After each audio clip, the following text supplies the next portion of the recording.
सभी भक्तों को सीताराम जय बालाजी महाराज जाए बागेश्वर धाम सरकार। द्रौपदी ने 5 पतियों के साथ कैसे बनाए संबंध, अर्जुन को मिली थी तब सजा। संभवत द्रौपदी भारत की वह प्रथम महिला है जिसके 5 पति थे, या वह 5 पुरुषों के साथ रमण करती थी। लेकिन सबसे बड़ा सवाल यह कि क्या आज के लोग यह समझते हैं कि द्रौपदी ने विवाह तो सिर्फ अर्जुन से ही किया था, तो क्या उसका रिश्ता सभी के साथ नहीं था? पांडवों को 12 वर्ष का वनवास और 1 वर्ष का अज्ञातवास मिला था। इस दौरान 5 पांडव एक कुम्हार के घर में रहा करते थे और भिक्षाटन के माध्यम से अपना जीवनयापन करते थे। ऐसे में भिक्षाटन के दौरान उन्हें द्रौपदी के स्वयंवर की सूचना मिली। एक यंत्र में बड़ी सी मछली घूम रही थी। उसकी आंख में तीर मारना था और वह भी तैलपात्र में उसकी परछाई देखकर यह भी कि एक नहीं पूरे 5 तीर मारना थे। अर्जुन ने यह प्रतियोगिता जीत ली। तब जरासंध, शल्य, शिशुपाल तथा दुर्योधन, दुःशासन आदि कौरव भी उपस्थित थे। उस दौरान बहुत विवाद हुआ क्योंकि 5 पांडव ब्राह्मण वेश धारण कर पहुंचे थे, लेकिन श्री कृष्ण के दखल से आखिर द्रौपदी का विवाह हो गया। 5 पांडवों से उसका विवाह कैसे हुआ या 5 पांडवों की वह पत्नी कैसे बन गई, यह बहुत लंबा किस्सा है। कहते हैं कि द्रौपदी अपने पिछले जन्म में बहुत सुंदर युवती थी। सर्वगुण संपन्न होने के कारण उसे योग्य वर नहीं मिल रहा था, इसलिए उसने भगवान शंकर की तपस्या की और तब शंकर जी प्रकट हुए। उस समय द्रौपदी ने हड़बड़ाहट में 5 बार वर मांगे, इसलिए उसे शिवजी के वरदान के कारण इस जन्म में 5 पति प्राप्त हुए।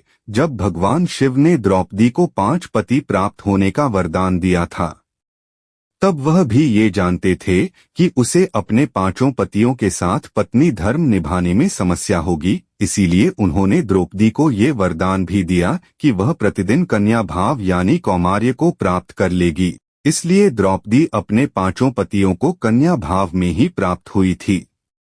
हालांकि कहा जाता है कि संतान को जन्म देने के लिए भगवान श्री कृष्ण ने उसे ये सुझाव दिया कि हर साल वह पांडवों में से किसी एक के साथ ही समय व्यतीत करे। साथ ही जिस समय वह अपने कक्ष में किसी एक पांडव के साथ हो तो उनके कक्ष में कोई और पांडव प्रवेश न करें। यदि कोई पांडव ऐसा गलती से भी कर लेता है तो उसे 1 वर्ष का देश निकाला भुगतना होगा।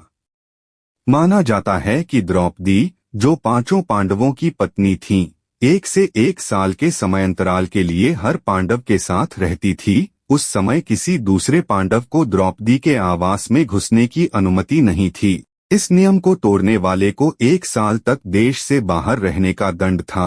एक बार यह दंड अर्जुन को भुगतना भी पड़ा था।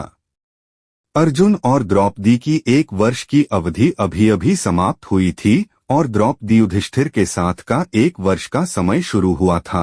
अर्जुन भूलवश द्रौपदी के आवास पर ही अपना तीरधनुष भूल आए, पर किसी दुष्ट से ब्राह्मण के पशुओं की रक्षा के लिए उन्हें उसी समय इसकी जरूरत पड़ी। क्षत्रिय धर्म का पालन करने के लिए तीरधनुष लेने के लिए नियम तोड़ते हुए वह द्रौपदी के निवास में घुस गए। उस दौरान द्रौपदी युधिष्ठिर साथ में थे।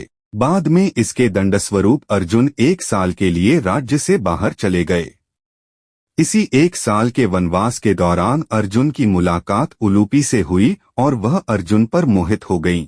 ऐसे में वह उन्हें खींचकर अपने नागलोक में ले गई और उसके अनुरोध करने पर अर्जुन को उससे विवाह करना पड़ा।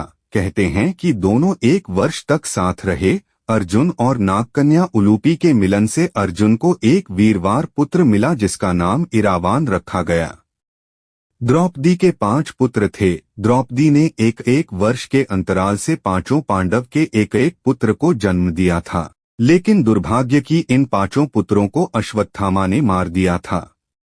द्रौपदी और सत्यभामा संवाद। एक दिन की बात है, पांडव और ब्राह्मण लोग आश्रम में बैठे थे। उसी समय द्रौपदी और सत्यभामा भी आपस में मिलकर एक जगह बैठी थीं। दोनों ही आपस में बातें करने लगीं।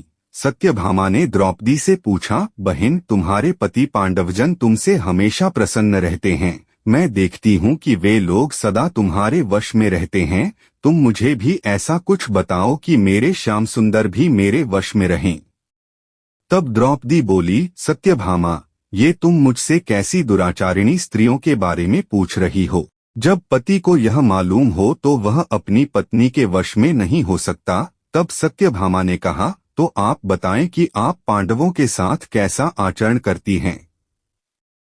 उचित प्रश्न जानकर तब द्रौपदी बोली, सुनो, मैं अहंकार और काम क्रोध को छोड़कर बड़ी ही सावधानी से सब पांडवों की स्त्रियों सहित सेवा करती हूँ। मैं ईर्ष्या से दूर रहती हूँ, मन को काबू में रखकर कटु भाषण से दूर रहती हूँ, किसी के भी समक्ष असभ्यता से खड़ी नहीं होती हूँ, बुरी बातें नहीं करती हूँ और बुरी जगह पर नहीं बैठती। पति के अभिप्राय को पूर्ण संकेत समझकर अनुसरण करती हूँ। देवता, मनुष्य, सजाधजा या रूपवान कैसा ही पुरुष हो, मेरा मन पांडवों के सिवाय कहीं नहीं जाता। उनके स्नान किए बिना मैं स्नान नहीं करती, उनके बैठे बिना स्वयं नहीं बैठती। जब जब मेरे पति घर में आते हैं, मैं घर साफ रखती हूँ, समय पर भोजन कराती हूँ, सदा सावधान रहती हूँ, घर में गुप्त रूप से अनाज हमेशा रखती हूँ, मैं दरवाजे के बाहर जाकर खड़ी नहीं होती हूँ।